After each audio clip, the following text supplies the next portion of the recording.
નામ જાણો. Rameshbhai Thakkar, Shri Karuna foundation trust animal helpline trustee.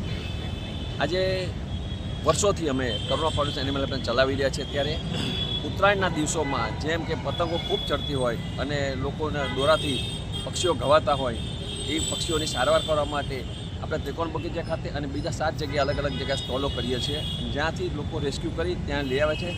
અમારી ડૉક્ટરની ટીમ જ્યાં જરૂર પડે ત્યાંની પાંખોની, પગની, ગળાની જ્યાં જ્યાં કપાતું હોય ત્યાં સ્ટીચીસ અને વ્યવસ્થિત આપણી જેમ જ પ્લાસ્ટરને બધું થઈ શકે છે. આપણી જેવી દવાઓ કામ લાગે છે એને, અને વિધિન 3-4 ડેઝ અથવા તો વધુ અથવા તો 10મા દિવસે ઉડી શકીએ એવી આપણું રેસ્ક્યુ સેન્ટર અહીંથી લઈ ગયા પછી આપણે નાગેશ્વર પાસે શ્રેણી મેમોરિયલ ટ્રસ્ટમાં ત્યાં આપણી હોસ્પિટલ છે ત્યાં ઇન્ડોર રાખીએ છીએ આપણે.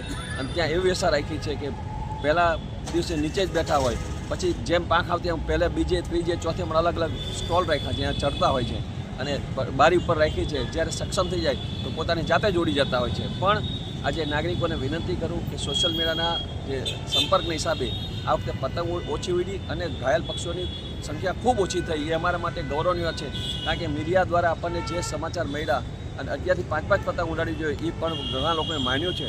કાચનો દોરો ન વાપરવો, ચાઇનીઝ દોરો ન વાપરવો, તુક્કલ ન ચડાવવા, આ માનીને ઘણી જાનહાની રોકી શક્યા છે. એ બધા ખરેખર મીડિયાનો પણ આભાર માનીએ છીએ, અને લોકોને જેને અમને સપોર્ટ કર્યો છે. પક્ષીઓ બચશે તો જ આપણે બચશું. પર્યાવરણ બચાવવા માટે પક્ષીઓની ખૂબ જરૂર છે, ચાહે ચકલી હોય, કબૂતર હોય, પોપટ હોય, કાગડા હોય કે કોઈ બી હોય.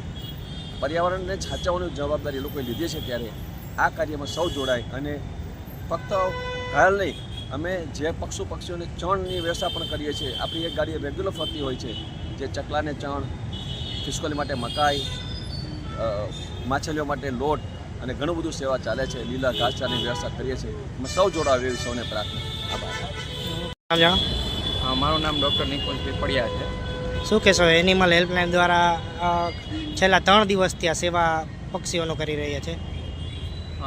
Animal helpline Shri Karuna foundation trust દ્વારા છેલ્લા 3 દિવસથી ત્રિકોણબગ ખાતે જે કેમ્પ ચાલુ છે, એમાં 3 દિવસમાં 500થી ને વધારે પતંગની દોરીએથી ઘવાયેલા પક્ષીઓની સારવાર થઈ છે. અને આજે 20 તારીખ સુધી ચાલુ રહેવાનું છે કરુણા. આશરે કેટલા પક્ષીઓ અહીંયા આવ્યા કે ગાડી થ્રુ આપની એનિમલ હેલ્પલાઇન દ્વારા? આ કેમ્પ ખાતે 500થી વધારે 3 દિવસમાં, જે અમારે અહીંયા કંટ્રોલ રૂમ અહીંયા જ કાર્યરત છે. અહીંથી અમે કેસ લખાતા અહીંના વોલ્યુન્ટર્સ દ્વારા કેસ અહીંયા જ લઈ આવીને અહીંયા જ સારવાર થઈ. આપની ટીમમાં કેટલા લોકો જોડાયેલા છે? અમારી ટીમમાં ટોટલ 30 વેટરનરી ડૉક્ટર જોડાયેલા છે, જે પતંગની દોરીથી ઘવાયેલા પક્ષીઓ હોય એના સારવાર કરે છે, ઓપરેશન કરે છે, અને બીજે કોઈ એડવાન્સ સર્જરી કરવાની હોય તો એ પણ કરે છે. અને ત્યારબાદ જે પક્ષીઓ છે ઘાયલ, એને ક્યાં રાખવામાં આવશે?